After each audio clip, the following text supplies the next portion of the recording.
اعوذ باللہ من الشیطان الرجیم، بسم اللہ الرحمن الرحیم۔ تمام سننے اور دیکھنے والوں کو السلام علیکم دوستو، آج میں آپ کے سامنے حاضر ہوا ہوں ایک نئی ویڈیو کے ساتھ۔ حضرت اسماعیل علیہ السلام کے ذبح ہونے کا مکمل واقعہ جاننے کے لیے ویڈیو کو شروع سے لے کر اینڈ تک ضرور دیکھیں تاکہ آپ کو پوری ویڈیو کی سمجھ آ جائے۔ اور ایک گزارش بھی ہے کہ جو لوگ چینل پر نئے ہیں وہ چینل کو ضرور سبسکرائب کر لیں اور ساتھ ہی بیل آئیکن پر بھی کلک کر لیں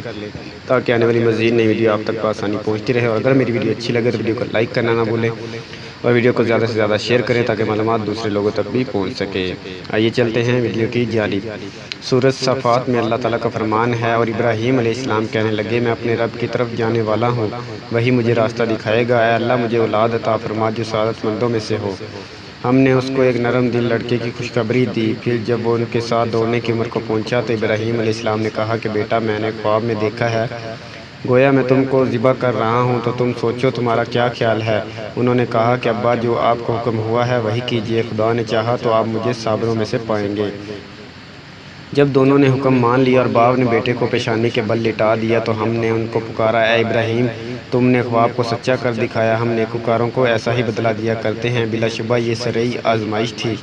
اور ہم نے ایک بڑی قربانی کو ان کا فدیہ دیا۔ اور بعد میں آنے والوں میں ابراہیم علیہ السلام کا ذکر خیر باقی چھوڑا کہ ابراہیم پر سلام ہو، نیکوکاروں کو ہم ایسا ہی بدلہ دیا کرتے ہیں۔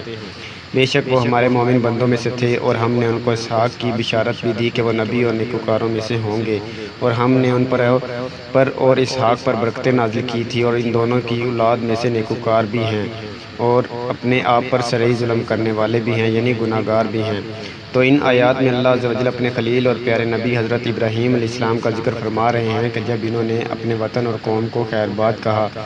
تو اپنے رب سے دعا فرمائی کہ یا اللہ مجھے ایک بچہ عنایت فرما، تو اللہ تعالیٰ نے آپ کی دعا کو قبولیت کی شرف سے نوازا اور ایک بردبار لڑکے کی خوشخبری دی، اور وہ اسماعیل علیہ السلام ہی ہیں، کیونکہ وہ حضرت ابراہیم علیہ السلام کے پہلے صاحبزادے ہیں جو اللہ نے ان کو 86 سال کی عمر میں عطا فرمایا۔ اور اس میں کسی مذہب والے کا کوئی اختلاف نہیں ہے کہ حضرت اسماعیل علیہ السلام ہی ہیں جو ان کے پہلے فرزند ہیں۔ اللہ تعالیٰ کا فرمان ہے جب وہ اس کے ساتھ چلنے پھرنے کی عمر کو پہنچ گیا، یعنی جوان ہوا اور اپنے باپ کے ساتھ کام کاج کرنے کے قابل ہو گیا۔ حضرت مجاہد اس کی تفسیر میں فرماتے ہیں کہ جب وہ جوان ہوا اور سفر کرنے کے قابل ہوا اور باپ کی طرح کام و محنت میں کوشش کرنے لگ گیا، جب وہ اس عمر کو پہنچے تو ابراہیم علیہ السلام نے خواب میں دیکھا کہ اللہ نے مجھے اپنے اس لڑکے کو ذبح کرنے کا حکم دیا ہے۔ اور یہ اللہ کی طرف سے حضرت ابراہیم علیہ السلام پر ایک بہت بڑا اور سخت امتحان تھا کہ وہ اپنے پیارے لگتے جگر کو ذبح کرے جو آپ کو اس آخری عمر میں بڑھاپے میں ملا تھا اور جوانی کی عمر کو پہنچنے والا تھا۔ اور اس سے پہلے بھی اللہ تعالیٰ نے ابراہیم علیہ السلام کو ایک سخت امتحان سے گزارا تھا، جبکہ آپ کو حکم دیا گیا کہ وہ اپنی بیوی اور بچے کو ایسی وادی میں چھوڑے جس میں نہ کوئی انسان رہتا ہے، نہ کوئی یار و مددگار، اور نہ وہاں کاشت ہوتی ہے اور نہ پانی اور نہ دودھ کا جانور۔ مگر حضرت ابراہیم علیہ السلام نے اللہ کی ذات پر توکل کرتے ہوئے اور اس کے حکم کی تعمیل کرتے ہوئے اپنے اہل و عیال کو وہاں چھوڑا، جس کے صلے اور بدلے میں اللہ نے آسانی مہیا کی اور پریشانی سے نجات دی، اور ایسے ذریعے سے ان کو رزق پہنچایا جہاں سے ان کو وہم و گمان بھی نہ تھا۔ اس کے بعد اللہ تعالیٰ نے انہیں اپنے ایک لوتے بیٹے کو ذبح کرنے کا حکم دیا، تو آپ نے اپنے رب کے اس حکم پر بھی لبیک کہا اور اس حکم کی بھی تعمیل کی اور فرما برداری کرنے میں جلدی کی۔ پھر یہ معاملہ اپنے بیٹے کے سامنے رکھا تاکہ وہ خوشی اور آسانی سے اپنے آپ کو قربانی کے لیے پیش کر دے اور اس معاملے میں اس پر سختی نہ کرنا پڑے اور زبردستی ذبح کرنے کی نوبت نہ آئے۔ اس لیے حضرت ابراہیم علیہ السلام نے اپنے بیٹے سے کہا کہ اے میرے بیٹے، میں خواب میں اپنے آپ کو دیکھتا ہوں کہ میں تجھے ذبح کر رہا ہوں، بتا تیری کیا رائے ہے؟ بس اس پر